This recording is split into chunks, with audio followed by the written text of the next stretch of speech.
नवाज शरीफ झूठ बोलकर जिस मुल्क गए वहां वीजा देने से इनकार कर दिया गया। मियां साहब शर्म तो आती होगी। मरियम औरंगजेब ने फुर्तियां बताई हैं, मामला कुछ गड़बड़ है। नवाज शरीफ को वापस आना पड़ेगा। मुआविन खुसूसी शहबाज गिल की मीडिया से गुफ्तगू। कहा मरियम साहिबा ने कहा कौन सा वजीर आजम है जो नैब की पेशियां भुगतता रहा, ये भी बता दें वो कौन सा वजीर आजम है जिसने मुल्क को बेदर्दी से लूटा।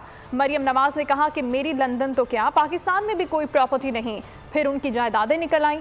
मुआविन हंगामी अस्पताल बनाया गया, लेकिन हैरत की बात है कि जेल में बनाया गया अस्पताल एक बार भी इस्तेमाल नहीं हुआ।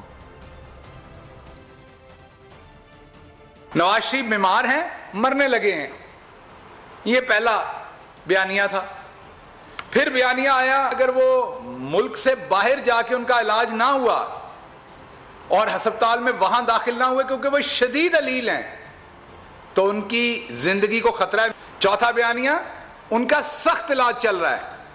फिर पांचवां बयानिया आया कि कोरोना की वजह से इलाज रुक गया है।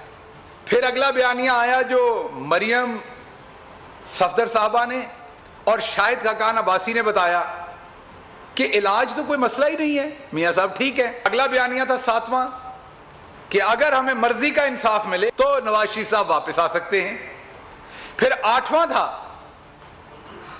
बाजी मरियम ने कहा कि अगर मुझे इंसाफ की, दोबारा रिपीट कर रहा हूं, जस्टिस क्यूम वाले इंसाफ की गारंटी दें तो मैं आज शाम को ही अपने वालिद को यहां ले आती हूं। फिर नौवां बयानिया आया, ये आज सुबह एक प्रेस कॉन्फ्रेंस करके बताया गया कि उनके प्लेटलेट्स फिर गिर गए, सफर नहीं कर सकते जहाज में, तो वो आएंगे तभी जब उनकी तबीयत ठीक होगी।